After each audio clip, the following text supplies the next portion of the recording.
the elements are defined in terms of the stability of elements. The stability of elements is defined in terms of extra nuclear region. Extra nuclear region के terms में stability defined है. तो यहाँ पे radio activity की हम बात नहीं कर रहे हैं. रेडियो एक्टिविटी न्यूक्लियर रीजन में आ जाता है.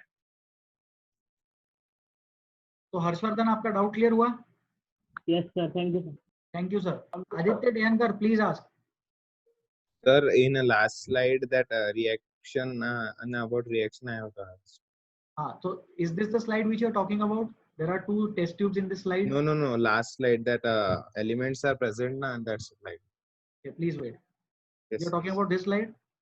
No, after the NCERT that waters and reaction of waters and oxygen is present and. Okay, this is taken from state board. Please ask. Sir, in this slide, potassium to calcium is reactive with water. Right. And then from magnesium to lead with acid. Right. Then did potassium to calcium will react with acid or not? Yes sir, they will react with acid. वो जो react with acids का green color का arrow देखो. Please focus on the arrow of green color of reacts with acids. So reacts with acids, these all things can react with acids. Potassium to lead, potassium to lead, react with acid. Potassium to calcium, react with water. Potassium to silver, react with oxygen. यहाँ पे react with oxygen, react with acid लिखा है magnesium के साथ, but this does not mean that only magnesium to lead will react with acids. Everything from potassium to lead will react with acid. Everything from potassium to silver will react with oxygen.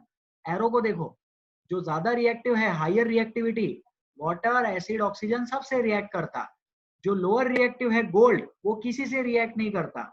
Lower के जो थोड़ा ऊपर है, copper, mercury, silver, oxygen से तो react करता, लेकिन acid नहीं करता और water भी नहीं करता.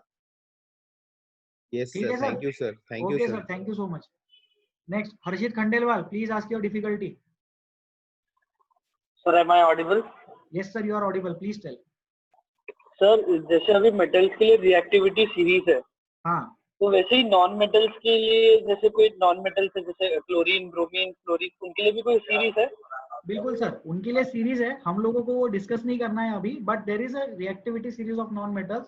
उसमें भी क्या है ना, हेलोजेंस की एक अलग से रिएक्टिविटी सीरीज है, वो हम लोग डिस्कस कर लेंगे. बट अगर आप पूछे कि सर कार्बन, ऑक्सीजन, नाइट्रोजन, उन सबको हेलोजन से कंपेयर करके बताओ, तो उनकी रिएक्टिविटी सीरीज नहीं है. उसका रीजन मैं आपको बताता हूँ. उसका रीजन ये है कि non metals can form covalent bond as well as ionic bonds. ठीक है, तो रिएक्टिविटी जज करना, रिएक्टिविटी डिफाइन करना नॉन मेटल्स के लिए एक थोड़ा सा कॉम्प्लेक्स प्रोसेस है. मेटल्स के केस में क्या है, सिर्फ आयोनिक बॉन्ड बनाते हैं. मेटल्स के केस में क्या है, इलेक्ट्रॉन डोनेट करना है, बात खत्म हो गई. तो ease of donation of electron को भी रिएक्टिविटी के तरीके से सोच सकते हैं, क्योंकि मेटल्स का रिएक्शन एक ही फॉर्मेट में होता है, आयोनिक बॉन्ड्स. इसीलिए मेटल्स की रिएक्टिविटी सीरीज बनाना इजी है. नॉन मेटल्स का रिएक्शन दो फॉर्मेट में होता है, sharing of electrons as well as acceptor of electrons. तो वहां पे रिएक्टिविटी बोलना थोड़ा सा डिफिकल्ट बन जाता है. We have the reactivity series of halogens, but we don't have a clear cut idea of reactivity series of all the non metals taken together. अगर होगा भी तो हमारे लिए काम में नहीं आता है वो. और क्यों नहीं है, उसका रीजन भी आप समझे कि non metals react by two different formats, covalent bond as well as ionic bonds. Metals react only with respect to ionic bond. तो सिर्फ इलेक्ट्रॉन डोनेट करने की बात करनी है. जो इजीली डोनेट कर सकता है उसकी रिएक्टिविटी ज्यादा, जो उतना इजीली डोनेट नहीं करेगा उसकी रिएक्टिविटी कम. तो gold is very less reactive. Potassium, sodium, lithium, calcium are highly reactive. ठीक है, नॉन मेटल्स में हेलोजन के बारे में हम डिस्कस करेंगे इन द नेक्स्ट, और उसके बाद वाले लेक्चर में हेलोजेंस का रिएक्टिविटी सीरीज आ जाएगा. ठीक है sir. Harshit, you can talk now. Okay, thank you sir. Okay sir, good. Next, Rishikesh, please ask.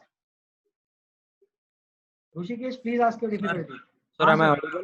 Yes sir, you are audible. Please tell. Sir, why is copper always found in a combined state instead? Means he is occupying lower position in reactivity series. Very good sir, good question, बहुत अच्छा doubt पूछा है ऋषिकेश ने. Rishikesh, I am requesting you to please write your complete name from the next time. Okay, Yes, sir. No problem.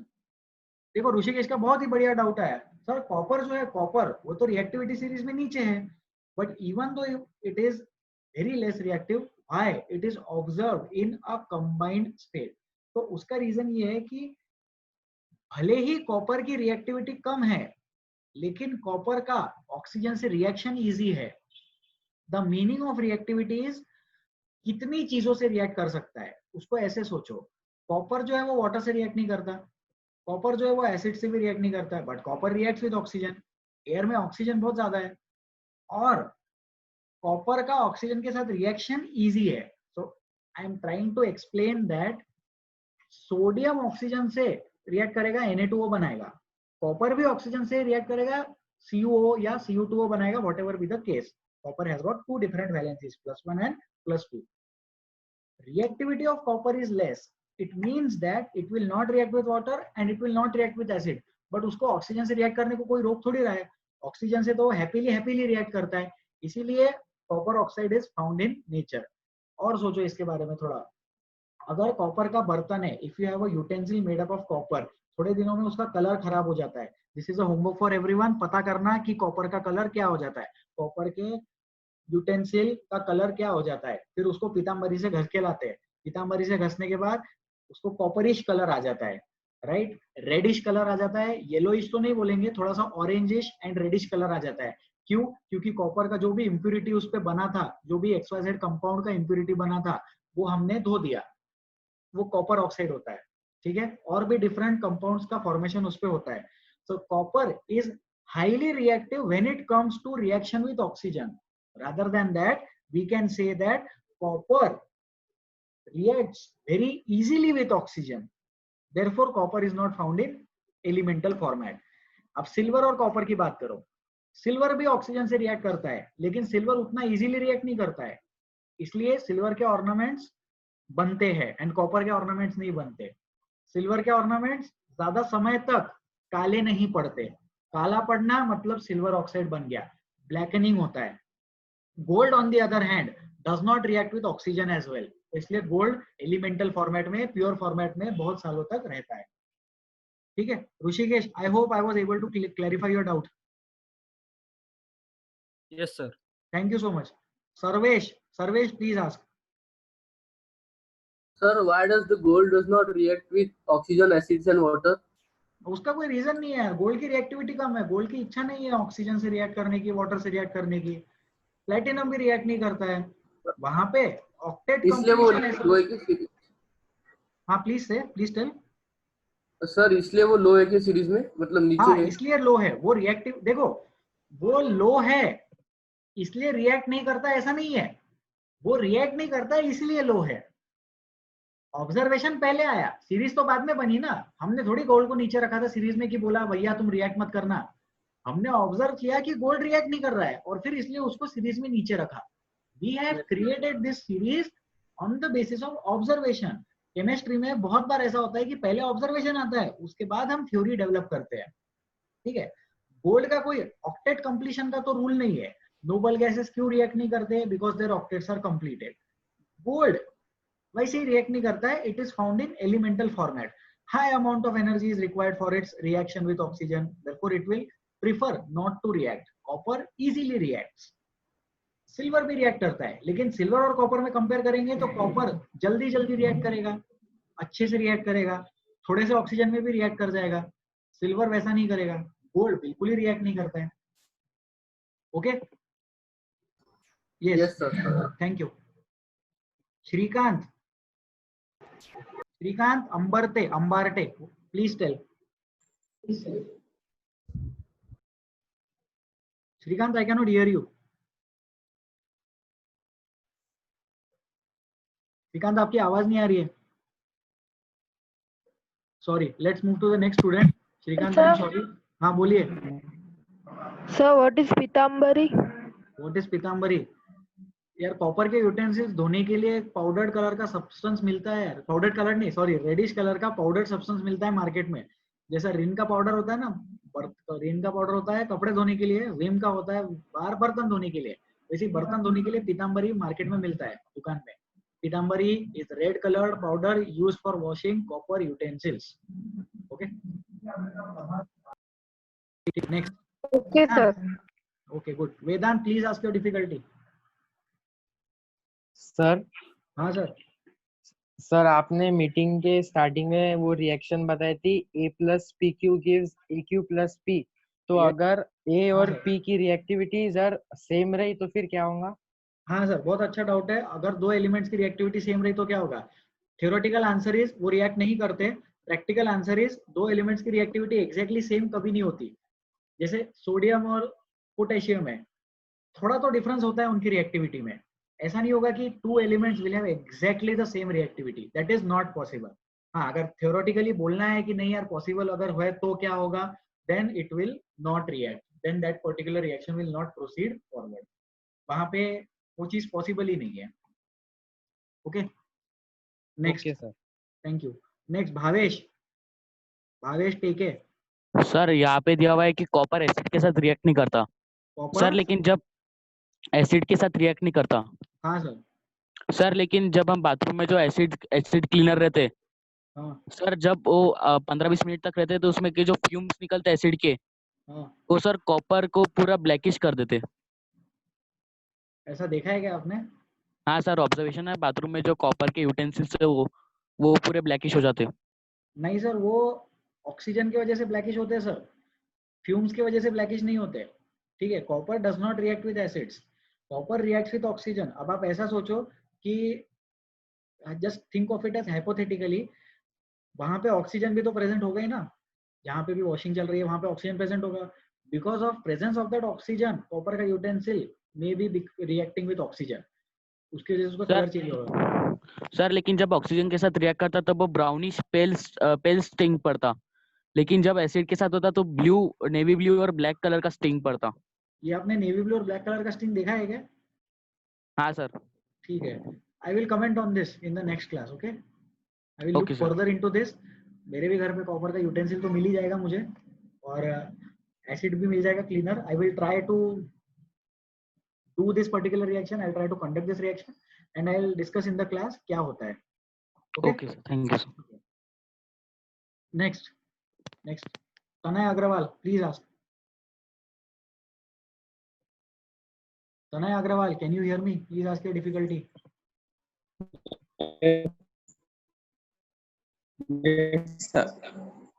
Tanay I can not hear you, sorry. Tanay अपना doubt पूछे। Sir हाँ sir. Sir कल आपने बोला था कि रुबिडियम रिएक्ट नहीं करता क्योंकि उसमें प्रोटॉन्स और इलेक्ट्रॉन्स ज्यादा है। मतलब उसका न्यूक्लियस भारी है। सर लेकिन सिल्वर का तो न्यूक्लियस उससे भी ज्यादा भारी है, तो वो कैसे रिएक्ट करता? सिल्वर नहीं कर रहा है ना, देखो उसकी रिएक्टिविटी कम है। रुबिडियम को सर हम लेकिन कंसीडर नहीं करते। मैं समझ गया, I understood your doubt, I understood your difficulty. यार rubidium is not considered while taking reactions. उसका रीजन, ठीक है, what we will do is I will again look into this. Okay, I will again look into this and try to find out the proper reasoning. आपको ये आपका doubt है, इसलिए एक suggestion आपके लिए, 11th-12th का एनसीईआरटी टेक्स्ट बुक में एक एस ब्लॉक एलिमेंट्स चैप्टर है। Okay, try to read that topic. उस एस ब्लॉक चैप्टर में there are 4 blocks, right? S block, p block, d block, f block. 11th-12th के NCERT text book में I think 11th में ये S block, 11th में part 2 में S block है। उस एस ब्लॉक टॉपिक को आप पूरा रीड कर लेना। उस टॉपिक में 2 ग्रुप्स के बारे में इंफॉर्मेशन है, ग्रुप 1 एंड ग्रुप 2 है। ग्रुप 1 का जब भी एस ब्लॉक में बात करते हैं तो हाइड्रोजन, लिथियम, सोडियम, पोटेशियम तक की बात की जाती है, उनकी रिएक्शंस के बारे में स्टडी किया जाता है। रुबिडियम के बारे में उतना ज्यादा इंफॉर्मेशन नहीं है। एक बार आप उसको रीड करना and I will also try to find out the exact reason कि रुबिडियम के बारे में कमेंट क्यों नहीं करते। See, one of the reasons is that उसका न्यूक्लियस हेवी है, इसलिए नहीं करते। फ्रांशियम के बारे में इसलिए कमेंट नहीं करते because francium is radio active. But rubidium के बारे में क्यों कमेंट नहीं करते, I will find out a proper reason. जो लास्ट टाइम पे मैंने आंसर दिया था, that was based on my thought process. उस टाइम पे मेरे थिंकिंग के अकॉर्डिंग मैंने आंसर दिया। आपका सिल्वर वाला क्वेश्चन बराबर है, so I will again go back to this and comment on this difficulty. In the meantime, क्योंकि हमारा नेक्स्ट क्लास नेक्स्ट थर्सडे को है, कल क्लास नहीं है, तो in the meantime I request you, जिनका डाउट है, please read s block from textbook, NCERT textbook, online textbook मिल जाएगा, थोड़ा बहुत टॉपिक रीड करना, उससे फील गुड फैक्टर आ जाएगा. Okay, will take this difficulty. ठीक है तने, रिप्लाई करे. तने एक बार फिर से अनम्यूट करो और रिप्लाई करो. Yes sir, thank you sir. Thank you so much. Anish Sonawane. Anish. Sir आपने जैसे कि अभी बोला कि एक सॉल्ट के साथ ना, अगर सर दो सॉल्ट के दो मेटल्स के साथ कंपाउंड होंगे तो कैसा रिएक्शन होगा? बढ़िया सर. तो फिर उसमें रिएक्टिविटी सीरीज में कितना ज्यादा डिफरेंस है वो देखने का, राइट. देखो बहुत अच्छा डाउट है अनीश का, सब लोग ध्यान देंगे. हाइपोथेटिकल केस है, जैसे फॉर एग्जांपल हम रिएक्टिविटी सीरीज यहीं पर है. Imagine in this series we have a rod of iron. Okay, we have a rod of iron and this rod of iron is placed in lead का solution as well as copper का solution. तो iron जो है वो lead को भी displace कर सकता है और कॉपर को भी डिस्प्लेस कर सकता है. तो इस केस में किसको डिस्प्लेस करेगा? One of the answer is it will depend on quantity. The second important answer is that it will try to displace copper. The reason for this is, सोचो अगर वो लेड को डिस्प्लेस कर भी देता है तो लेड का मेटेलिक फॉर्मेट बनेगा. वो लेड का मेटेलिक फॉर्मेट कॉपर को फिर से डिस्प्लेस कर पाएगा ना, क्योंकि लेड और आयरन दोनों कॉपर को डिस्प्लेस कर सकते हैं. तो जितना ज्यादा डिफरेंस होगा रिएक्टिविटी सीरीज में, जो सबसे ज्यादा डिफरेंस वाली चीज होगी उसको डिस्प्लेस किया जाएगा. सो आयरन का रॉड लेड सॉल्यूशन में एंड कॉपर सॉल्यूशन में मिक्स करके रखा है. लेड का सॉल्यूशन बनाया, उसमें कॉपर के सॉल्यूशन को डाल दिया और फिर उसमें आयरन का रॉड डाल दिया, आयरन का नेल डाल दिया. तो आयरन जो है ऑब्वियसली क्वांटिटी पे डिपेंड करती है ये चीजें, but along with quantity quality वाला एस्पेक्ट आता है, कॉपर को डिस्प्लेस किया जाएगा. क्योंकि अगर लेड को डिस्प्लेस कर भी दिया तो वो जो लेड है वो खुद भी तो लेड कॉपर को डिस्प्लेस करना चाहेगा, क्योंकि लेड डिस्प्लेस कर सकता है. तो जो ज्यादा नीचे होगा वो चीज डिस्प्लेस होगी. अनदर एग्जाम्पल, कॉपर सॉल्यूशन में जिंक का रॉड रख दिया और जिंक के साथ आयरन का भी रॉड रख दिया. तो जिंक वाला ज्यादा अच्छे से डिस्प्लेस कर पाएगा क्योंकि जिंक ज्यादा ऊपर है. तो जो जितना ज्यादा ऊपर उतना अच्छे से धक्का दे सकता, जो जितना ज्यादा नीचे उतना अच्छे से धक्का ले सकता है. ओके, तो this is a good difficulty. I hope Anish आपका डाउट क्लियर हुआ है. Yes sir. और एक सर मतलब मैं हाँ बोलिए सर प्लीज. सर अगर Na प्लस FeCl किया तो हमने तो क्या होगा? Na plus FeCl. Na plus FeCl. Yes sir. Sir FeCl जैसी कोई चीज नहीं होती. FeCl2 होता है, FeCl3 होता है, क्योंकि Fe का वैलेंसी 2 है ना, या तो 2 है या तो 3 है. एनीवेज आपका डाउट है, फेरस क्लोराइड बनाएंगे और उसके साथ Na का रिएक्शन करेंगे तो NaCl बनना चाहिए. NaCl plus Fe will be displaced. So sodium will displace iron from its solution. Sodium will displace iron from its solution because sodium ऊपर है and iron नीचे है. Iron is placed in the lower end of the reactivity series and sodium is placed in the higher end of the, ऊपर की तरफ है, upper part of the reactivity series. जो element जितना ज्यादा ऊपर उतना ज्यादा रिएक्टिव, वो उतना ज्यादा अच्छे से डिस्प्लेस कर सकता है, वो उतना ज्यादा अच्छे से धक्का दे सकता है. ओके अनीश. सर एक मेटल फिर नॉन मेटल को डिस्प्लेस कर सकता है क्या एक सोल्यूशन में से? बहुत बढ़िया सर. इसके बारे में हम अभी बात नहीं करेंगे. अभी हम सिर्फ रिएक्टिविटी सीरीज ऑफ मेटल्स के बारे में बात करेंगे. आपका डाउट बहुत अच्छा है, but this is way beyond the syllabus. आपके डाउट का आंसर मिलेगा 11th क्लास में इलेक्ट्रोकेमिस्ट्री में. ये जो हमने reactivity series of metals discuss किया है, एक एक्चुअल रिएक्टिविटी सीरीज है एलिमेंट्स का. उस एलिमेंट्स की रिएक्टिविटी सीरीज में मेटल्स और नॉन मेटल्स दोनों आ जाते हैं. ओके, तो जब मेटल्स और नॉन मेटल्स दोनों आ जाएंगे तब हम अच्छे से कंपेयर कर पाएंगे. For the time being we are restricting ourselves to the discussion only about reactivity series of metals. Yes, thank you sir. Good, thank you so much. Next Prathamesh Dharme. Prathamesh बोलिए. Yes sir, you are audible, please tell. हाँ sir,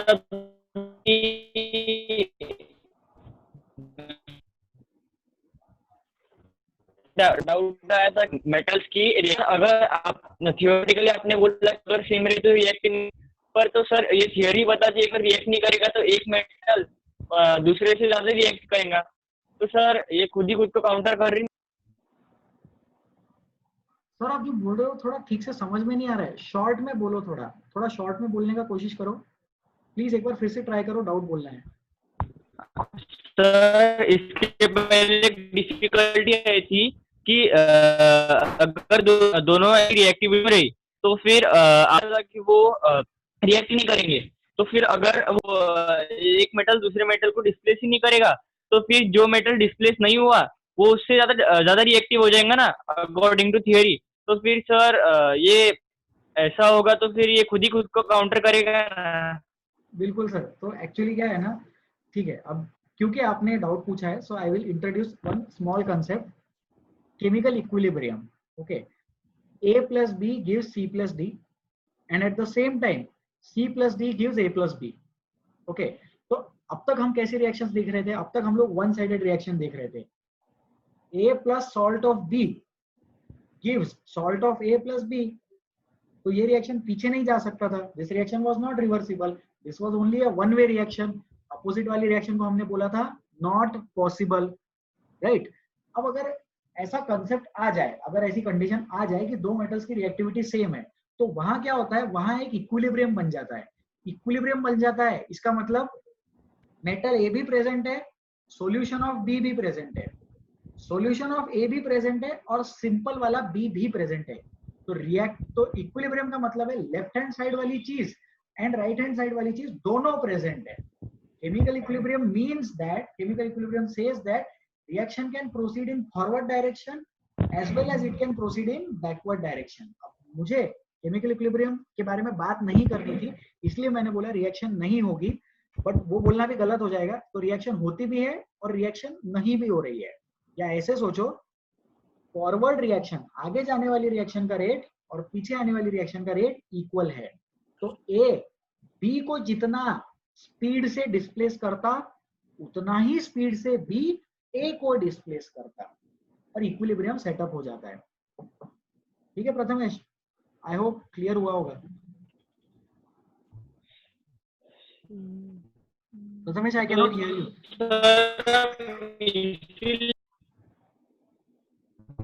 Prathamesh sorry, आपकी आवाज नहीं आ रही है। क्या हम इसीलिए कहते हैं कि दोनों का मीन तो हो।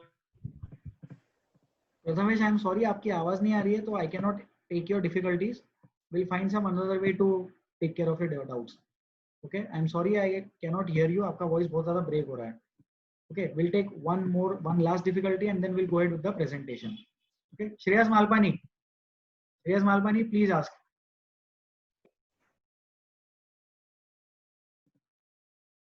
सर इस सीरीज में हाइड्रोजन को क्यों नहीं लिया है? और हाइड्रोजन नॉन मेटल है इसलिए नहीं लिया है। एक्चुअली इस सीरीज में हाइड्रोजन होना चाहिए था, लेकिन जैसे किसी और ने डाउट पूछा था नॉन मेटल से कंपेयर कैसे करेंगे, तो हाइड्रोजन एक नॉन मेटल है, तो इसलिए इस सीरीज में हाइड्रोजन को कंसिडर नहीं किया गया है। हाइड्रोजन भी आता है इस सीरीज में बहुत सारे, हाइड्रोजन भी आता है इस सीरीज में बहुत सारे नॉन मेटल्स भी आते हैं, कार्बन वगैरह भी आता है इस सीरीज में, बट क्योंकि हम सिर्फ मेटल्स के बारे में बात कर रहे हैं, so we are restricting our discussion only to the non metals, only to the metals. बोलिए श्रेयस। सर फिर हाइड्रोजन अल्कली मेटल भी तो है? नहीं सर, हाइड्रोजन अल्कली मेटल नहीं है, हाइड्रोजन सिर्फ अल्कली मेटल्स के साथ रखा गया है। अल्कली मेटल्स का सौतेला भाई है हाइड्रोजन।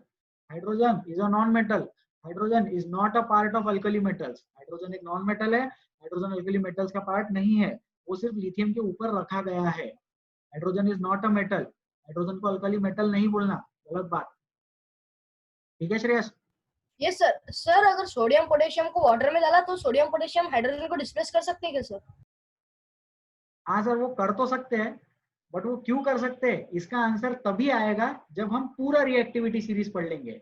सारे एलिमेंट्स का एक रिएक्टिविटी सीरीज मिलता है, उस रिएक्टिविटी सीरीज से हमें पता चलता है कि पोटेशियम और सोडियम दोनों हाइड्रोजन के ऊपर है, और जब पोटेशियम और सोडियम दोनों हाइड्रोजन के ऊपर है तो दोनों हाइड्रोजन को डिस्प्लेस कर सकते हैं। ठीक है, वो चीज बहुत आगे आएगा, 11th में इलेक्ट्रोकेमिस्ट्री आता है, 11th 12th में, तब वो चीज डिस्कस करेंगे। आपके क्वेश्चन का आंसर है यस, डिस्प्लेस हो जाएगा। क्यों, इसका आंसर नहीं है अभी, उसका आंसर 11th 12th में आएगा। ठीक है सर? यस सर पोटेशियम और सोडियम को किसमें स्टोर करते हैं? केरोसिन में स्टोर करके रखते हैं। एनसीईआरटी और state board text book please read करते रहे। They are stored in kerosene और इन ऑयल। उसको इसलिए स्टोर करके रखते हैं क्योंकि एयर के मॉइस्चर के साथ भी वो चीज रिएक्ट कर सकती है। Sodium and potassium are highly reactive, they react with oxygen present in the air, they react with water vapour present in the air. Water vapour in the air को मॉइस्चर भी बोल सकते हैं, and moisture water vapour in the air can react with sodium and potassium, इसीलिए sodium और potassium को oil में store करके रखते, केरोसिन में स्टोर करके रखते, और जब स्टोर करते तो ये भी इंश्योर करते कि पूरी तरह से डिप कर दिया गया है। थोड़ा भी सोडियम अगर केरोसिन के लेवल के ऊपर अगर है, आइसबर्ग जैसा, तो जितना सोडियम ऊपर है वो एयर के साथ रिएक्ट कर जाता है। इनफैक्ट जब सोडियम की रिएक्शन भी करते हैं तो केरोसिन में से निकालते हैं, टेबल पे रखते हैं और नाइफ से कट करके देखते हैं। जब हम उसको नाइफ से कट करते हैं तो अंदर का सोडियम जो है, जो कि केरोसिन में, जैसे केरोसिन में सोडियम का ब्लॉक डिसॉल्व है, उसको कट करेंगे तो थोड़ा सा सोडियम ऐसा दिखेगा ना, जो कि डिसॉल्व नहीं था इन द सेंस जो केरोसिन के कांटेक्ट में नहीं था, वो वाला सोडियम हल्का सा ज्यादा शाइन करता है। जो सोडियम केरोसिन से कवर्ड था वो उतना शाइन नहीं करता है। Okay, yes sir, thank you.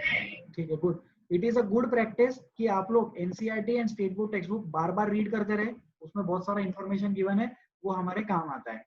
Okay, next we'll take one last doubt, one last difficulty we'll take. Sir बोलिए Saket. Sir potassium sir sorry, आपका हाथ उठाना है। Saket Sardar, Saket Sardar, you are requested to raise your hand. आपका डाउट पूछने का मौका मिलेगा। I am trying to clear everyone's doubts over here, ठीक है? Please raise your hand and then you will get a chance to speak. Bhargav, Bhargav, you may talk now. Sir, how is the reactivity of lanthanides and actinide series metals? Sorry sir, I cannot comment on that right now. उस चीज पे हम अभी comment नहीं कर सकते। जो metals के बारे में गिवन है उन्हीं के बारे में हम कमेंट करेंगे अभी, ठीक है?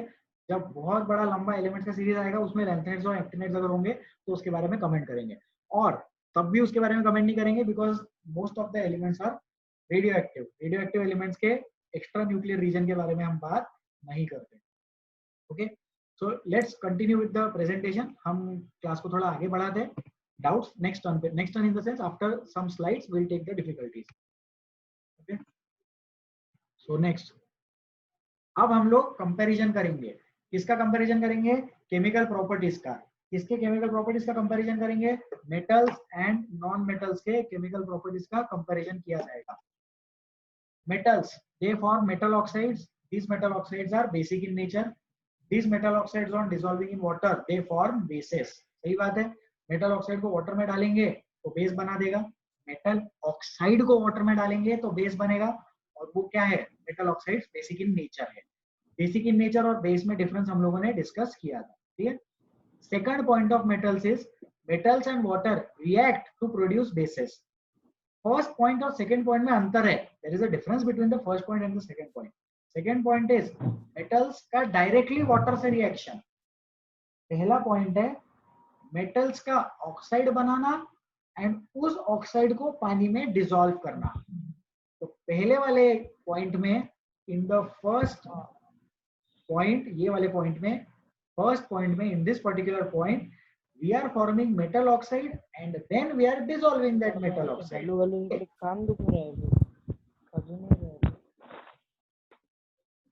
ठीक है, we are forming metal oxide and then we are dissolving that metal oxide to form a base. Okay, and in the second point we are directly reacting the metal with water. Directly react करोगे तो भी base बन जाएगा और oxide बना के water में dissolve करोगे तो भी बेस बन जाएगा। This is about metals. Non metal के केस में क्या होता है हम देखेंगे अभी। नॉन मेटल के केस में they form non metal oxides which are acidic in nature, they are neutral as well as acidic in nature, ठीक है? बट ज्यादातर नॉन मेटल के ऑक्साइड्स एसिडिक होते हैं। These non-metal oxides on dissolving in water forms acids. देखो जो दो points है एग्जैक्टली सेम है कंपैरिजन वाइज। मेटल बनाते हैं बेसिक ऑक्साइड्स, नॉन मेटल बनाते हैं acidic oxides. Second point, generally non metals do not react with water. इसका एक्सेप्शन है हैलोजेंस। जो हैलोजेंस है वो नॉन मेटल्स के साथ, सॉरी, जो हैलोजेंस है वो वाटर के साथ रिएक्ट कर जाते हैं। Generally non metals do not react with water. Okay, so these are the comparisons. हमने नॉन मेटल्स की केमिकल प्रॉपर्टीज अभी डिस्कस नहीं की है, बट डिस्कस नहीं की है तो इसका ये मतलब नहीं हम कंपेयर नहीं कर सकते। We can compare them and then we can discuss them later. So please keep this slide in mind, this is an important slide. इसमें हम मेटल ऑक्साइड्स और नॉन मेटल ऑक्साइड्स के बीच में डिफरेंस डिस्कस कर रहे हैं और मेटल्स का वाटर से रिएक्शन एंड नॉन मेटल्स का वाटर से रिएक्शन के बीच में भी डिफरेंस डिस्कस कर रहे हैं. We are discussing the difference between reaction of metal with water and reaction of non metals with water. Okay, next point. Metals react with dilute as well as concentrated acids. We have discussed this in the previous class. Metals जो है वो dilute और concentrated acid से react कर सकते हैं. Second point, reaction of metals with salts of other metals. यहाँ पे concept आता है reactivity series का. ये concept कल भी discuss किया था और आज वाली क्लास में भी हमने अच्छे से discuss किया है. जो metal ज्यादा reactive है वो less reactive metal को displace कर सकता है, धक्का दे सकता है. Okay, and metals जो है वो non metals के साथ react करते हैं. This is like a common sense वाली चीज. Metals and non-metals, they react with each other. They react by the formation of ionic bonds. Ionic bond form होता है जब metals और non-metals एक दूसरे के साथ react करते हैं तब. Non-metals के बारे में discuss करते हैं. Generally, non-metals do not react with acids. इसमें फिर से exception क्या आ गया? Halogens का exception आ गया. Okay. Next, non-metals react with hydrogen, but certain conditions are required. इस पे हमने last term पे बहुत ज़्यादा discussion भी किया था. We have discussed about this in the last term that non-metals form hydrides.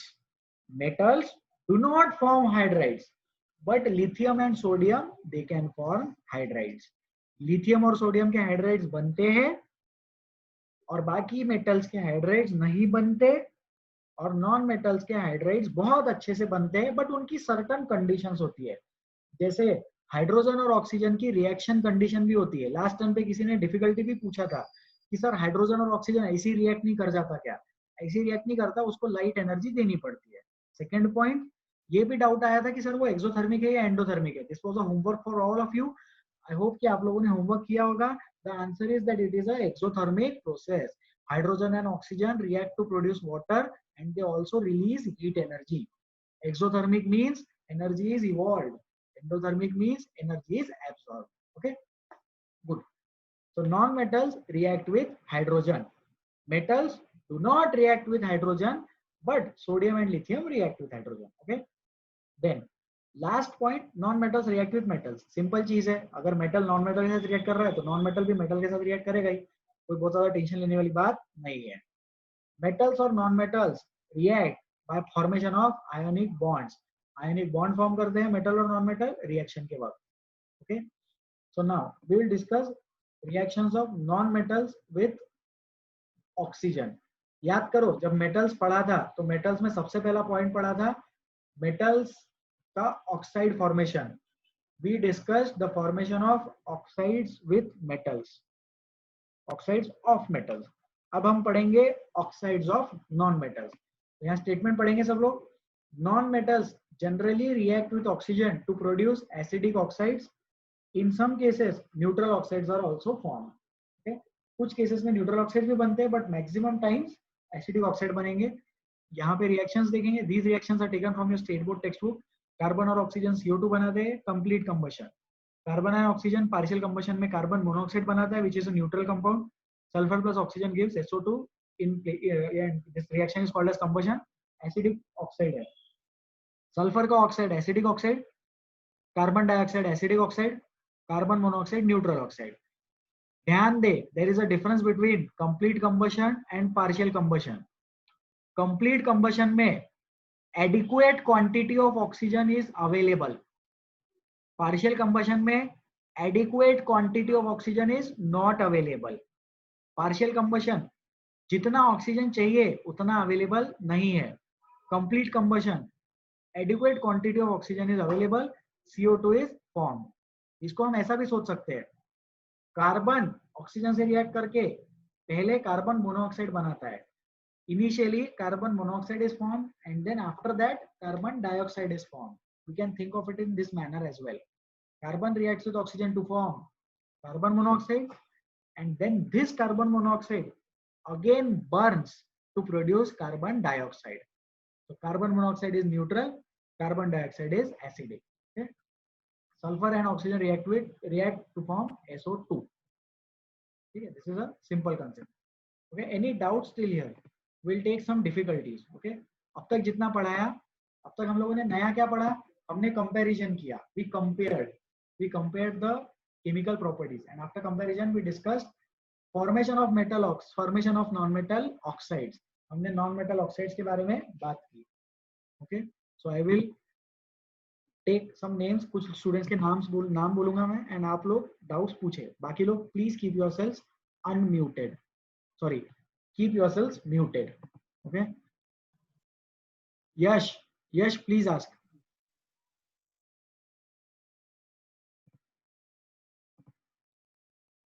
यश अपना डाउट बोलिए। Sir am I audible? Yes, you are audible. Please ask your doubt. Sir यहाँ पर ये स्लाइड में जो थर्ड वाली रिएक्शन है ना, सल्फर डाइऑक्साइड वाली, हाँ सर, तो उसमें पार्शियल कंबशन है कि कंप्लीट? नहीं सर, वो कंप्लीट कंबशन है। कंप्लीट कंबशन में SO2 बनता है, और ज्यादा ऑक्सीजन देंगे SO2 को, और ज्यादा ऑक्सीजन देंगे तो वो SO3 बनेगा। वहां पे पार्शियल और कंप्लीट कंबशन की बात नहीं है, वहां पे कंप्लीट कंबशन है। SO2 is a result of complete combustion. Then that SO2 can further react with oxygen to form SO3. जबरदस्ती SO2 का रिएक्शन कराएंगे ऑक्सीजन से तो SO3 बनाएगा। This is different than carbon dioxide formation.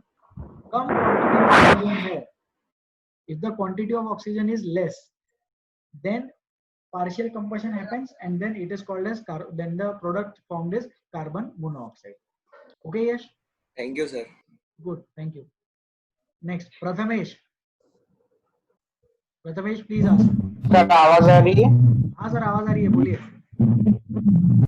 हाँ sir, वो electrons necessary रहते हैं ना कंपाउंड बनाने के लिए, मतलब लेन देन इलेक्ट्रॉन्स का नेसेसरी रहता है कंपाउंड बनाने को? सर लेन देन भी नेसेसरी है, और अगर लेन देन नहीं कर सकते तो शेयरिंग करते हैं। शेयरिंग से होता है कोवेलेंट बॉन्ड फॉर्मेशन, और ट्रांसफर से होता है आयोनिक बॉन्ड फॉर्मेशन।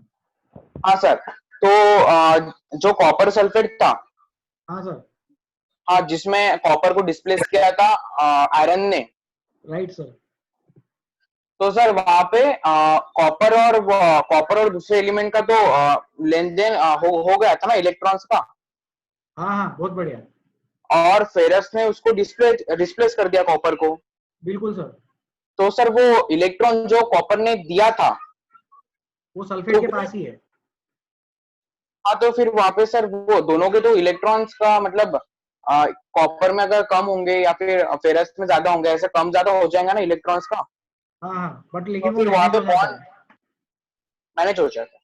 हाँ, मैं बताता हूँ कैसे मैनेज होता है। एक बहुत अच्छा डिफिकल्टी आया है, सब लोग ध्यान देंगे। एक नया कंसेप्ट हम डिस्कस करेंगे, जो कंसेप्ट पढ़ा रहे हैं उसी का एक्सपेंशन हम इसको बोल सकते हैं। ओके, बोर्ड दिखाई दे रहा होगा सबको? Board, okay, good. What happens to the electrons when displacement reaction happens? Happens नहीं, when displacement reaction is conducted. बहुत अच्छा। जब डिस्प्लेसमेंट रिएक्शन कंडक्ट की जा रही है तो इलेक्ट्रॉन्स का क्या होता है? ठीक है, ये डाउट है, ये डिफिकल्टी है, इसका हमने एग्जांपल भी लिया। हमने एग्जांपल लिया Fe प्लस CuSO4 रिएक्शन करता है और प्रोडक्ट क्या बनाता है? प्रोडक्ट बनाता है Cu प्लस FeSO4 रिएक्शन बनाता है। ओके, तो जब ये रिएक्शन हो रहा है तो ये जो SO4 ग्रुप है, so this SO4 group is actually SO4 2 minus. This SO4 group is 2 negative, die negative है, सल्फेट ग्रुप बोलते हैं इसको। SO4 ग्रुप वैसा का वैसा ही रह रहा है। Okay, the group SO4 is वैसा का वैसा ही, उसको किसी ने हाथ नहीं लगाया, उसमें कुछ चेंजेस नहीं हुआ। हुआ क्या? Fe के जो दो इलेक्ट्रॉन्स थे, वो Fe कन्वर्ट हो गया, Fe gets converted into Fe2 plus, and Cu जो है वो Cu स्टार्टिंग में क्या था? Cu स्टार्टिंग में 2 प्लस था, क्योंकि CuSO4 बना के रखा था उसने, तो Cu 2 प्लस बन जाता है Cu। ये जो 2 प्लस है ये ऊपर आना चाहिए सुपरस्क्रिप्ट में, ये 2 प्लस भी ऊपर आना चाहिए सुपरस्क्रिप्ट में। यहाँ पे ऑप्शन नहीं है, अगर होगा भी ऑप्शन तो मुझे पता नहीं है, नहीं है। So the concept here is electron transfer is happening between the metals. जो नॉन मेटल वाला पार्ट है SO4 2 माइनस, उसमें कुछ चेंजेस नहीं हुआ। SO4 2 माइनस को क्या है? पहले कॉपर के साथ बॉन्डेड था, अब आयन के साथ बॉन्डेड रहेगा, उसको कुछ प्रॉब्लम नहीं है। Fe जो पहले न्यूट्रल था उसने 2 इलेक्ट्रॉन्स दे दिए, उसने 2 इलेक्ट्रॉन्स त्याग दिए, और वो 2 इलेक्ट्रॉन्स एक्सेप्ट किए कॉपर ने। कॉपर ने क्यों एक्सेप्ट किए? क्योंकि एफी ने उसको धक्का दिया, तो धक्का देते वक्त एफी ने बोला जाओ 2 इलेक्ट्रॉन्स लेके चले जाओ, तुम देखो क्या करना है। तो कॉपर बन गया न्यूट्रल एटम और एफी बन गया cation. एफी iron cation formation takes place and copper neutral atom is formed from a cation. Neutral atom बन गया कटायन से और Fe का कैटायन बन गया। तो जो 2 इलेक्ट्रॉन्स का चेंज आया वो Fe के इलेक्ट्रॉन्स कार्बन को चले गए। ठीक है, बहुत अच्छा डाउट था। किनका डाउट था? I forgot your name. Prathamesh. Prathamesh, thank you Prathamesh. आपका डाउट क्लियर हुआ सर? ये यस सर। कहाँ है प्रथमेश? दिखाई नहीं दे रहे। जाने दो, छोड़ो, दिखो मत, वीडियो मत स्टार्ट करना। नेक्स्ट डिफिकल्टी लेंगे हम Harshvardhan Khumkar. Harshvardhan Khumkar please ask.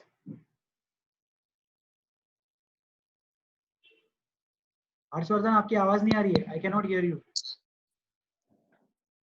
Sir, now am I audible? Yes sir, you are audible, please ask your doubt. Sir ये स्पेक्टेटर आयंस क्या रहते हैं?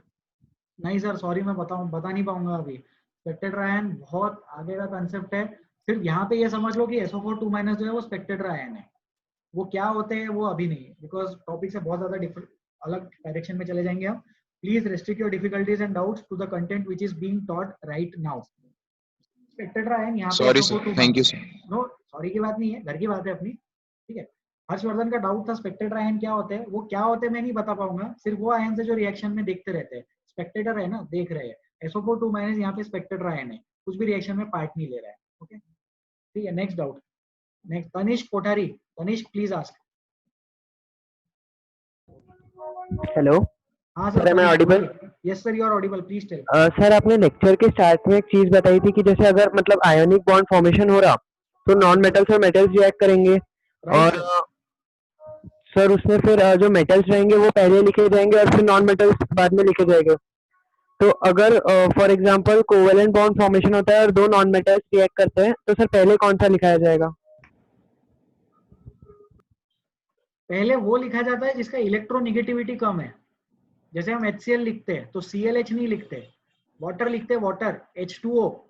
तो वाटर में हाइड्रोजन पहले लिखते हैं फिर ऑक्सीजन बाद में लिखते हैं, क्योंकि ऑक्सीजन का इलेक्ट्रोनेगेटिविटी ज्यादा है। फिर हमारे मन में ये डाउट आता है, सर फिर अमोनिया में NH3 क्यों लिखा? तो वहां पे बन गया एक्सेप्शन। मीथेन में CH4 क्यों लिखा? तो वहां पे बन गया एक्सेप्शन। तो क्या हुआ कि जब ये रूल बना था तो रूल बना था पहले कम इलेक्ट्रोनेगेटिव लिखना, बाद में ज्यादा इलेक्ट्रोनेगेटिव लिखना। फिर इसके इतने सारे एक्सेप्शंस बन गए कि वो रूल को ही फेंक दिया उठा के। तो there is no hard and fast rule, but a general convention is less electronegative पहले लिखना है, मोर इलेक्ट्रोनेगेटिव बाद में लिखना है, चाहे कोवेलेंट बॉन्ड हो या आयोनिक बॉन्ड हो। क्योंकि आयोनिक बॉन्ड में हमेशा मेटल और नॉन मेटल रहता है, तो एक रूल बन गया मेटल पहले नॉन मेटल बाद में। जैसे सोचो HCl, HBr, HF, HI, ये सारे में हाइड्रोजन पहले लिखा, लेकिन NH3 में हाइड्रोजन बाद में लिखा। वाटर में H2O, हाइड्रोजन पहले लिखा। CH4 में कार्बन पहले लिखा, हाइड्रोजन बाद में लिखा। No standard rule as such. ठीक है सर, ओके, थैंक यू। हाँ okay, good, thank you so much, thank you for your difficulty. Next Tanay, Tanay please ask.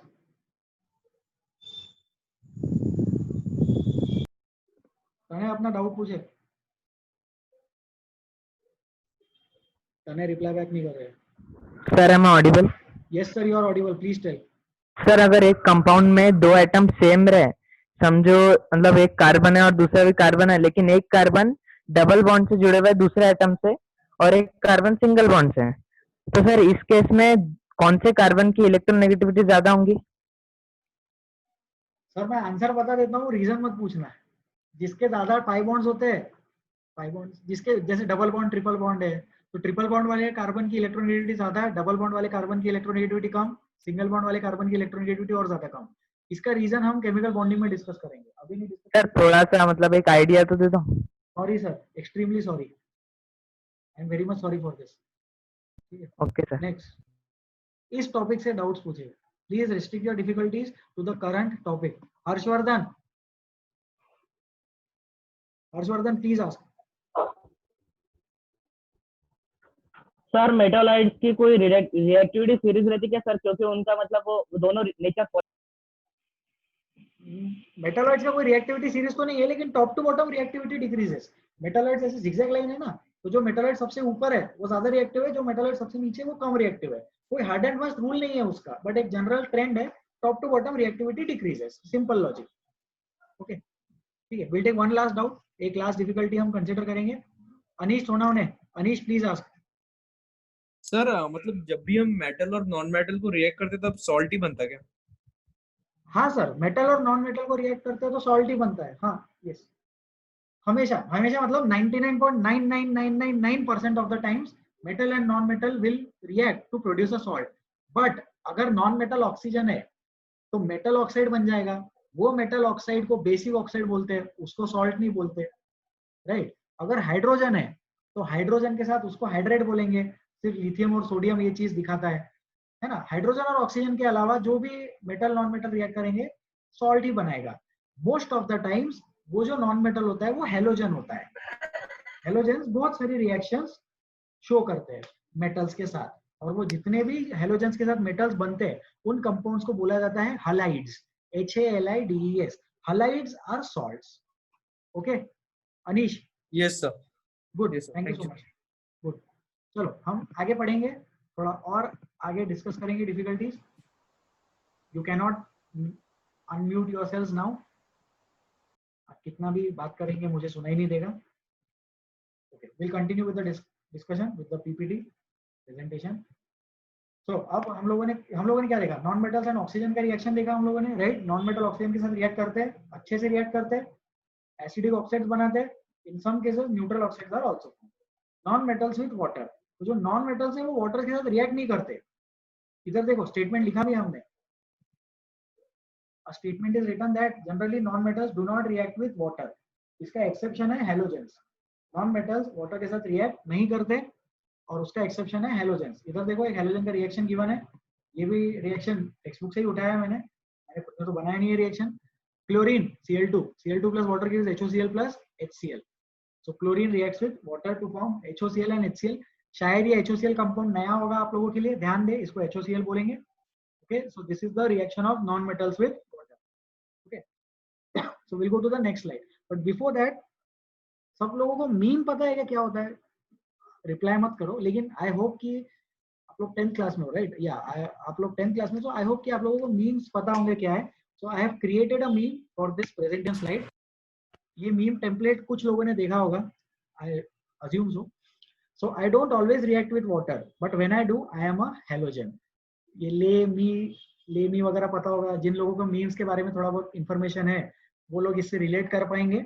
So I don't always react, तो ये जो है ये एक नॉन मेटल है, और नॉन मेटल क्या बोल रहा है? नॉन मेटल बोल रहा है आई don't always react with water, but whenever I do I am a halogen.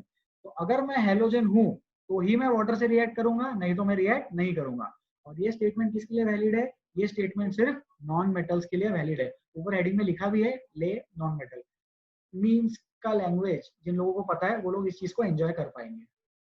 Anyways, next, non metal का रिएक्शन हाइड्रोजन के साथ, ये हम लोगों ने ऑलरेडी डिस्कस किया है। Certain conditions for the formation of hydrides of non metals are required. Metal hydrides are generally not possible, sodium and lithium forms metal hydrides. तो यहाँ देखो दो नॉन मेटल हाइड्राइड्स के रिएक्शंस गिवन है। Sulphur with hydrogen gives H2S and nitrogen and hydrogen gives ammonia. Simple case, simple सा reaction है। Hydrogen of sulphide is hydrogen sulfide, hydrogen of nitrogen is ammonia। ammonia and H2S both are gases in room temperature condition। normal condition में ammonia और H2S दोनों ही gases format में है। so these are the reactions of non metals with hydrogen, these are hydride formations। okay, next, reactions of non-metals with dilute acids। so non-metals generally do not react with acids, but halogens react करते हैं। Same चीज, वो जो पीछे एक meme बनाया था बिल्कुल वैसा ही है। non-metals एसिड के साथ रिएक्ट नहीं करते। सोचो क्यों नहीं करते? क्योंकि non-metals जो है वो खुद ही एसिडिक नेचर के होते हैं। एसिड जनरली रिएक्ट नहीं करते, बट हेलोजेंस इसका एक्सेप्शन है। जो हेलोजेंस है ना बहुत ज्यादा रिएक्टिव है, बहुत सारी चीजों के साथ रिएक्ट करते हैं। Reactivity of halogens is high among the non-metals. तो जो कितना इंटरेस्टिंग चीज है, हेलोजेंस की रिएक्टिविटी बहुत ज्यादा, लेकिन उसके जस्ट बाद जो जीरो ग्रुप एलिमेंट्स आ गए उनकी रिएक्टिविटी एकदम ही कम, उनकी रिएक्टिविटी बिल्कुल zero. The reason for this is octet completion, क्योंकि हेलोजेंस ऑक्टेट कंप्लीशन से इतने पास है इसलिए वो रिएक्ट करना चाहते हैं, रिएक्ट करके ऑक्टेट गेन करना चाहते हैं। कार्बन फैमिली, नाइट्रोजन फैमिली सोचो बहुत दूर है यार, रिएक्ट करेंगे करेंगे, नहीं भी करेंगे तो भी चल जाएगा। हेलोजेंस के बहुत सारे कंपाउंड्स बनते हैं और उसका रीजन ये है कि halogens are highly reactive. And why are halogens highly reactive? Because they can form octet just by accepting one electron or by sharing one electron. Oxygen के केस में क्या प्रॉब्लम है यार, ऑक्सीजन को 2 इलेक्ट्रॉन चाहिए, अगर कोई 2 इलेक्ट्रॉन देगा तो आयोनिक बॉन्ड बनेगा, किसी के साथ 2 इलेक्ट्रॉन की शेयरिंग होगी तो कोवेलेंट बॉन्ड बनेगा, लंबा प्रोसेस है। हेलोजेंस की लाइफ में क्या है, सिर्फ 1 इलेक्ट्रॉन की रिक्वायरमेंट है, कोई 1 इलेक्ट्रॉन दे दे आयोनिक बॉन्ड बन जाएगा, कोई 1 इलेक्ट्रॉन शेयर करने को बोल जाए आयोनिक कोवेलेंट बॉन्ड बन जाएगा। तो therefore halogens are reactive because they are so close to the inert gases, but still they are not inert gases. Inert gases की reactivity कम है because inert gases अपने आप में inert है, octet is completed. So this is all about reaction of non-metals with acids. Okay. So now we will take some more difficulties. Please raise your hands if you have doubts. अगर आप लोगों की difficulties है तो please अपना हाथ उठाएं और doubts पूछें. Okay. Sarvesh, please ask. Sir complete combustion, partial combustion और कंबशन को एकदम लीस्ट वर्ड्स में कैसे डिफाइन कर सकते हैं? एकदम लीस्ट वर्ड्स में इसको ऐसे डिफाइन कर सकते हैं कि combustion is the reaction with oxygen. Combustion का मतलब होता है something that can react with oxygen, oxygen के साथ रिएक्शन को कंबशन बोलते हैं। ओके। पार्शियल कंबशन इसका मतलब एडिक्वेट क्वांटिटी नहीं है, उस चीज को रिएक्शन कंप्लीट करने के लिए ऑक्सीजन कम पड़ा, ऑक्सीजन कम पड़ा तो कार्बन मोनोऑक्साइड बना, और अगर ऑक्सीजन का भरपूर मात्रा में अवेलेबिलिटी है तो उसको कंप्लीट कंबशन बोलेंगे। सोचो जब वुड बर्न होता है, वुड बर्न्स, तो वुड बर्न होने के साथ साथ ब्लैक कलर का स्मोक दिखाई देता है। वो ब्लैक कलर का स्मोक इसलिए है क्योंकि थोड़ा बहुत कार्बन अनबर्न्ड फॉर्मेट में उड़ गया, अनबर्न्ड कार्बन निकल गया, उसको सूट भी बोलते हैं, SOOT, soot, soot formation takes place, soot is unburned carbon. तो होता यह है कि कई बार adequate quantity of oxygen available नहीं होता है, जितना ऑक्सीजन चाहिए वो अवेलेबल नहीं होता है। एडिक्वेट क्वांटिटी अवेलेबल है तो complete combustion takes place, adequate quantity available नहीं है तो partial combustion takes place. In this particular slide, in this particular slide, क्योंकि कार्बन मोनोऑक्साइड और कार्बन डाइऑक्साइड का डिफरेंस बताना था इसीलिए कंप्लीट और पार्शियल लिखा, नहीं लिखते तो भी कंबशन लिखते तो भी चल जाता। अगर कुछ मेंशन नहीं किया गया है तो कंप्लीट कंबशन कंसीडर करें, if nothing is mention we consider complete combustion is happening. ठीक है sir? Sarvesh, thank you so much. Next doubt, Shreyas Malpani. Sir halogen ज्यादा रिएक्टिव है कि ऑक्सीजन? सर एग्जैक्टली कमेंट नहीं कर सकते, फ्लोरीन बहुत ज्यादा रिएक्टिव है, फ्लोरीन और ऑक्सीजन में ऑक्सीजन हल्का सा ज्यादा रिएक्टिव है, ब्रोमीन और आयोडीन कम रिएक्टिव है। Reactivity of bromine and iodine is less than oxygen, chlorine and oxygen are nearly similar in terms of reactivity, but oxygen is more reactive than chlorine. Fluorine is more reactive than oxygen. ठीक है, fluorine सबसे ज्यादा reactive है, oxygen से भी ज्यादा reactive है fluorine. Fluorine हल्का सा कम है ऑक्सीजन से, ब्रोमीन और आयोडीन बहुत कम है। एज वी गो डाउन, याद करो आज के क्लास में थोड़ा स्टार्टिंग में मैंने बोला था आज वाली क्लास में हेलोजेंस का रिएक्टिविटी भी हम डिस्कस करेंगे। As we go down reactivity decreases, iodine का रिएक्टिविटी कम, फ्लोरीन का रिएक्टिविटी ज्यादा, फ्लोरीन का रिएक्टिविटी थोड़ा कम। ओके, ठीक है? ठीक है, thank you. Next doubt, if you have difficulties please raise your hand and you will get an opportunity to talk. जिनके डाउट्स है प्लीज डाउट्स पूछे, शर्मा मत, अपनी घर की बात है, देखो मैं भी घर में बैठा हूँ। Harshit Khandelwal. Hello sir. Yes sir. Sir ये जो कार्बन का जब ऑक्सीजन से रिएक्शन होता तो एक कंप्लीट कंबक्शन होता और एक पार्शियल होता। सर ऐसा नहीं है, अगर कम क्वांटिटी में ऑक्सीजन है तो पार्शियली रिएक्ट करेगा, और अगर बहुत सारा ऑक्सीजन है तो कंप्लीट रिएक्ट होगा। हाँ तो सर वैसे ही, पर अगर जब मतलब इससे हम ऐसा तो जो पहले कार्बन जिसमें कंप्लीट कंबक्शन हो रहा वो एसिडिक बन रहा और जिसमें पार्शियल हो रहा वो न्यूट्रल बन रहा, तो इससे ऐसा इन्फर कर सकते हैं कि ऑक्सीजन रिएक्शन के बाद एसिडिक नेचर दिखा रहा थोड़ा सा। नहीं सर, ऑक्सीजन एसिडिक नेचर नहीं दिखा रहा, आपका डाउट बहुत अच्छा है, लेकिन सोचो देख के क्या लगता है, ऐसा लगता है ऑक्सीजन ज्यादा आ जाएगा तो एसिडिक बन गया, ऑक्सीजन कम आ जाएगा तो न्यूट्रल बन गया, बट ऐसा नहीं है। वो एसिडिक और न्यूट्रल नेचर पूरे के पूरे कंपाउंड का है। CO2 is acidic, carbon monoxide is neutral, CO is neutral, CO2 is acidic. वहां पे ऑक्सीजन की वजह से अलग अलग कंपाउंड बना, लेकिन ऑक्सीजन की वजह से उसको एसिडिक या न्यूट्रल कैरेक्टर प्रदान नहीं हुआ। एसिडिक CO2 है, वो क्यों है ये बाद में देखेंगे। कार्बन मोनोऑक्साइड न्यूट्रल है, वो क्यों है ये भी बाद में देखेंगे। लेकिन पार्शियल कंबशन हुआ तो कार्बन मोनोऑक्साइड बना, कंप्लीट कंबशन हुआ तो कार्बन डाइऑक्साइड बना। ऑक्सीजन की क्वांटिटी को एसिडिक कैरेक्टर से रिलेट ना करे। Quantity of oxygen and acidic character are not related to each other. वो तो सिर्फ यहाँ दिख रहा है, जरूरी नहीं कि ऐसा हर बार होगा, ऐसा नहीं होता है। ठीक है सर, अच्छा डाउट था आपका, वेरी गुड। सर एक और डाउट है। बोलिए सर। सर वो जो डिस्प्लेसमेंट रिएक्शन के टाइम पे बोला था ना कि दो मेटल्स को एक साथ अगर दूसरे के साथ रिएक्ट करे, तो जैसे अगर हमने एग्जांपल ले लिया पोटेशियम, आयरन और कॉपर ले लिया, पोटेशियम, आयरन और उसमें 1 ग्राम पोटेशियम लिया, 10 ग्राम आयरन लिया और कॉपर सल्फेट सोल्यूशन में उसको मिक्स रख दिया, तो सर वो कैसे रिएक्ट करेगा। सर आपका जो क्वेश्चन बहुत ज्यादा टेक्निकल हो गया है, क्योंकि आपने क्वांटिटीज भी फिक्स कर दी है। देखो एक तो चीज होता है क्वालिटी पे डिपेंड करता है, अब क्वालिटी पे डिपेंड करने के साथ साथ क्वांटिटी पे भी डिपेंड करता है, ये मुझे बताना था, इसलिए मैंने क्वांटिटी के बारे में बात कर दी। ठीक है, क्या है कि जो आपका क्वेश्चन है ना उसके लिए बहुत ज्यादा नॉलेज चाहिए इलेक्ट्रोकेमिस्ट्री का, वो चीज अभी हम लोगों ने पढ़ा नहीं है। ठीक है, तो अभी ये चीज पे मैं कमेंट नहीं कर पाऊंगा। फॉर द टाइम भी आप सिर्फ इतना समझो कि अगर दोनों चीजें 1-1 ग्राम ली है तो जिसका ज्यादा डिस्प्लेस करने का टेंडेंसी वो चीज डिस्प्लेस कर जाएगा। क्योंकि अगर आप 1 ग्राम और 10 ग्राम लोगे तो नेक्स्ट डाउट ये आ जाएगा कि 1 ग्राम और 5 ग्राम में क्या होगा, तो कितने क्वांटिटी पे डिफरेंस क्रिएट हो जाता है, ये चीज इलेक्ट्रोकेमिस्ट्री में आएगा। तो I can not take this particular difficulty right now. ठीक है Harshit? Okay sir, thank you sir. Good, next, just 1 second, किसी स्टूडेंट को बाहर निकालना है, निकाल दिए। Next difficulty, Janvi Kohar. Janvi please ask your difficulty, थोड़ा ऊंचा बोले।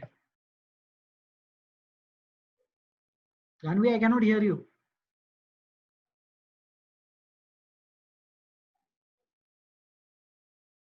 Janvi, I still cannot hear you. Sorry, I cannot take your difficulty at this moment. Saumya passport.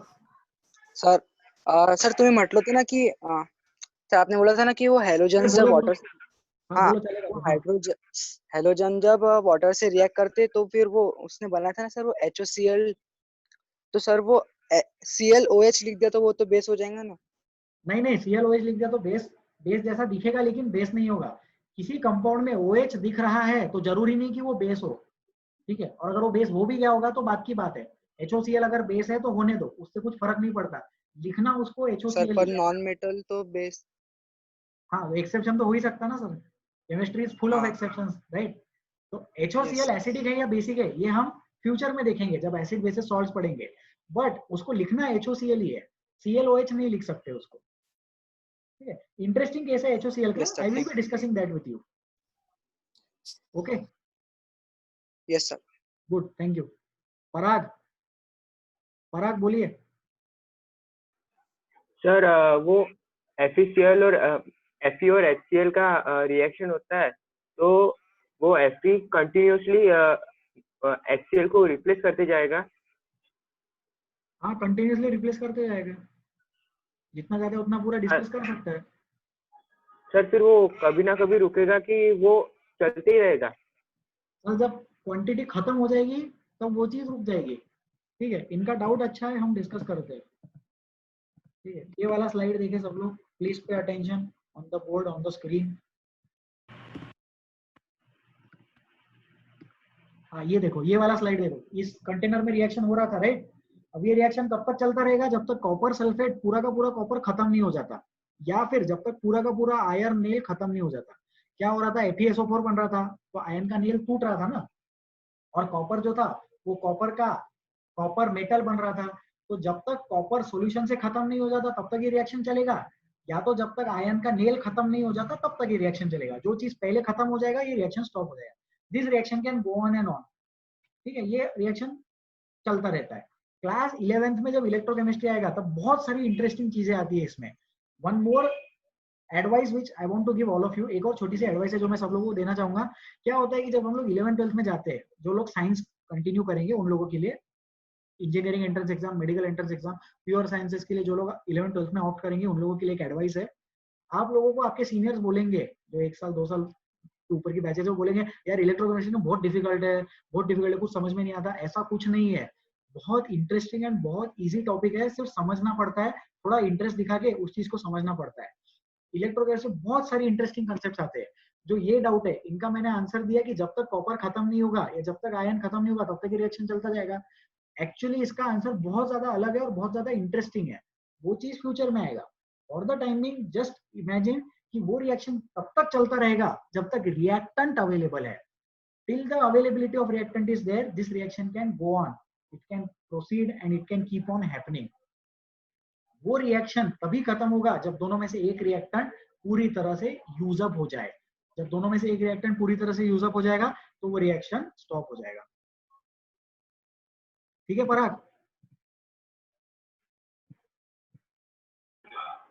Sir मैंने अभी ये एक्सपेरिमेंट किया था, तो सर पहले वो ऐसे विगोरसली रिएक्ट करता है, फिर उसके बाद ऐसे मतलब वो सोल्यूशन है वो थोड़ा धीरे धीरे रिएक्ट करता है, और फिर बाद में ऐसे के पार्टिकल्स बनने लगते हैं। Fe के पार्टिकल्स नहीं बन रहे होंगे, वो पार्टिकल्स कॉपर के होंगे सर। Fe जो है नहीं वो सर, FeSO4 बनाएगा। नहीं सर, मैंने Fe और CuSO4 नहीं, Fe और HCl किया। Fe और HCl किया? हाँ सर, फिर Fe के पार्टिकल्स बनने लगे सारे। आपको कैसे पता था सर कि वो Fe के पार्टिकल्स बनने लगे? आपने तो Fe लिया ही पार्टिकुलर फॉर्मेट में था ना, जो आपने आयरन नेल लिया था। सर आयरन नेल लिया था, फिर बाद में वो आयरन नेल पूरा टूटने लगा, फिर उसके पार्टिकल बनने लग गए सर। फिर थोड़ा और रुकोगे तो वो आयरन नेल के पार्टिकल्स फेरस क्लोराइड बनाना चालू करेंगे। हो ये रहा है कि पहले आयरन नेल टूट रहा है, फिर वो आयरन नेल टूटने के बाद उसके जो छोटे छोटे पार्टिकल्स है वो और ज्यादा टूट रहे हैं, और वो और ज्यादा फेरस क्लोराइड या फेरिक क्लोराइड बनाना चालू कर देंगे। पूरा जब हाइड्रोजन खत्म हो जाएगा तो वो रिएक्शन स्टॉप हो जाएगा। यार प्लीज कोऑपरेट करो यार, इतना मस्त क्लास चलता रहता है। किनका डाउट था ये? पराग का डाउट था I guess, let's call him Parag. जिनका भी डाउट था उन्होंने बहुत अच्छा ऑब्जर्वेशन दिया। उन्होंने बोला कि आयरन के पार्टिकल्स बनने चालू हुए। एक्चुअली आयरन के पार्टिकल्स बन नहीं रहे थे उस रिएक्शन में। उस रिएक्शन में तो जो आयरन का रॉड था वो टूट गया। वो टूट गया इसलिए उनको लगा कि पार्टिकल्स बने। आयरन के पार्टिकल्स तो ऑलरेडी थे ना, सिर्फ वो आयरन का रॉड टूट गया एसिड में डालने की वजह से। क्यों? क्योंकि एसिड को आयरन रॉड से रिएक्ट करना था। अब जब एटॉमिक लेवल पे रिएक्शन होगा तो वो पार्टिकल पहले टूटेगा, आयरन का रॉड टूटेगा, फिर आयरन के एटम्स रिएक्ट करना चालू करेंगे, फिर आयरन के एटम्स रिएक्ट करते जाएंगे तब तक जब तक या तो आयरन खत्म नहीं हो जाता या तो सॉल्यूशन में से HCl में से हाइड्रोजन खत्म नहीं हो जाता। अब बोलिए सर, किनका डाउट था ये? पराग का ही डाउट था शायद। हाँ sir, thank you. Good, very good. Mute कर लो खुद को। Bhargavi please ask. सर अगर मेटल का इनकम्प्लीट कंबशन हुआ तो वो भी न्यूट्रल कंपाउंड फॉर्म करेगा क्या? नहीं, ऐसा नहीं है। सिर्फ कार्बन के केस में स्पेशल केस है जब कार्बन मोनोऑक्साइड न्यूट्रल बनाता है। Metal oxides are basic in nature, hard and fast rule ऊपर की लकीर है, लर्न कर लेंगे इस चीज को। Metal oxides are basic in nature, non metal oxides are acidic in nature, some of the non metal oxides are neutral. Incomplete combustion हुआ इसलिए न्यूट्रल बना, ऐसा कोई रूल नहीं है। मैंने अभी पहले भी बताया, ऑक्सीजन का और एसिडिक नेचर और न्यूट्रल नेचर से कोई रिलेशन नहीं है। ठीक है, वो तो सिर्फ एक चांस की बात थी कि पार्शियल कंबशन हुआ और न्यूट्रल बन गया, उसको रूल बना के लर्न नहीं करना है। ठीक है Bhargavi? Yes sir, thank you. Very good, good doubt, thank you so much. Next एक और लास्ट डाउट लेंगे, फिर हम प्रेजेंटेशन आगे कंटिन्यू करेंगे, we have some time. Tanmay Patil. Sir, हाँ सर। आपने जो रिएक्टिविटी सीरीज ऑफ मेटल का जो चार्ट दिखाया था, उसमें जो सारे एलिमेंट्स थे, वो सारे एलिमेंट्स का एक्वा रेजिया से रिएक्ट करते हैं क्या? सर सारे एलिमेंट्स एक्वा रेजिया से रिएक्ट करते हैं ये तो नहीं पता, लेकिन गोल्ड और सिल्वर करते हैं। तो बेस्ड ऑन दैट कंडीशन, हाँ सर सारे एलिमेंट्स करने चाहिए। आपका डाउट बहुत अच्छा है, बहुत बढ़िया डाउट, मजा आ गया। Thank you sir. हाँ गुड गुड। देखो सर का क्या डाउट है, वो एक्वा रेजिया वाला कंसेप्ट का डाउट है सर का।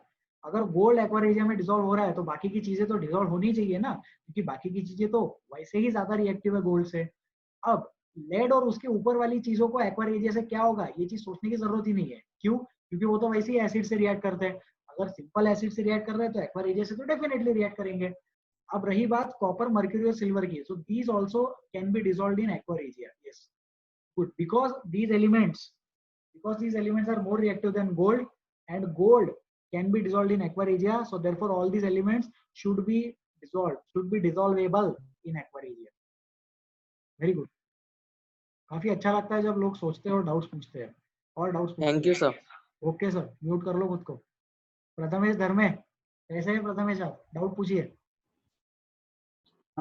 सर इसी मतलब इसी स्लाइड में डिफिकल्टी है। हाँ इसी स्लाइड में डाउट है। यहाँ पे हमने सब मेटल के साथ कौन सी स्लाइड में सर, यहाँ पे हमने इन मेटल्स को ऑक्सीजन के साथ हमने कंपेयर किया, मतलब ऑक्सीजन के साथ कैसे रिएक्ट करते हैं। सर क्या हम इसको OH के साथ कंपेयर करते हैं?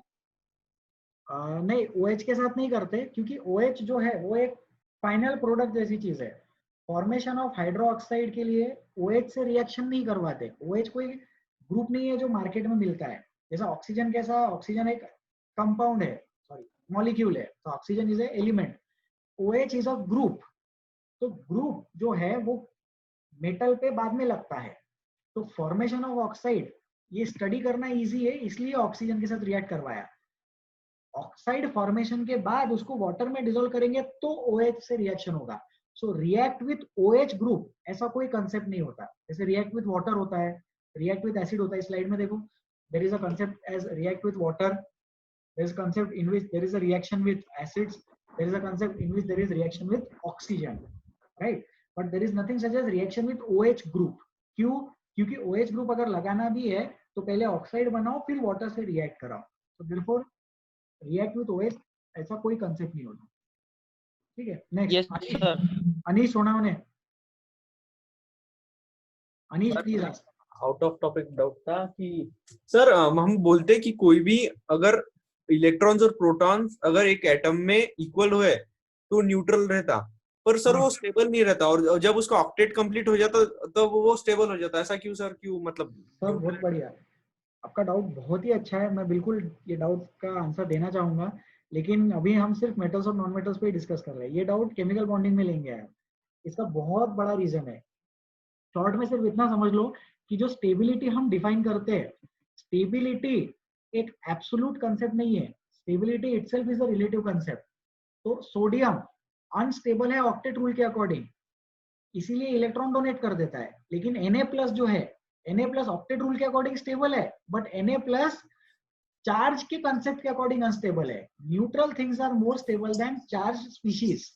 इस कंसेप्ट के अकॉर्डिंग Na ज्यादा स्टेबल और ऑक्टेट रूल के अकॉर्डिंग Na+ ज्यादा स्टेबल। तो सोचो, ऑक्टेट रूल से Na+ बन गया और फिर उस Na+ को एक निगेटिव चार्ज की रिक्वायरमेंट आ गई, इसीलिए वहां पे NaCl बन गया। तो क्या होता है कि बहुत सारी थ्योरीज होती है और वो बहुत सारी थ्योरीज को एक साथ लेके चलना होता है। हम ये नहीं बोल सकते कि हम तो सिर्फ ऑक्टेट रूल को फॉलो करेंगे, बाकी की सारी थ्योरीज जाने दो। ऑक्टेट रूल ने ये बताया कि Na ने इलेक्ट्रॉन क्यों डोनेट किया, फिर उस Na+ का क्या हुआ, ये positive negative attract each other वाली थ्योरी ने बताया। So because positive negatives attract each other, therefore NaCl is formed. अगर Na+ वाकई में स्टेबल होता तो सोडियम इलेक्ट्रॉन डोनेट करके Na+ के फॉर्मेट में ही रह लेता, NaCl बनता ही नहीं। Because positive negative attract each other, तो वो वाला कंसेप्ट हम यूज करते हैं electrostatic force of attraction explain करने के लिए। Ionic bond is electrostatic force of attraction, and covalent bond तो शेयरिंग वाला कंसेप्ट है। तो covalent bond is dependent only on octet theory, octet rule, chemical bonding, covalent bond उस पर dependent है। लेकिन आयनिक बॉन्ड में positive negative attract each other, ये वाला स्टेबिलिटी का फैक्टर भी यूज करना होता है। तो जो स्टेबिलिटी है वो एक सिंपल कंसेप्ट नहीं है, stability itself is a very complex concept. मैं अभी इतना ही बता पाऊंगा। ठीक है सर, ठीक है, आई थिंक ठीक ही होगा। गुड, हम आगे बढ़ते हैं।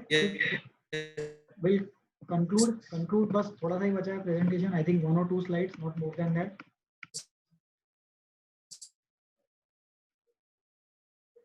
ओके सर, हाँ, this was the last slide. ठीक है, आई होप जितना पढ़ाया उतना समझ में आया होगा।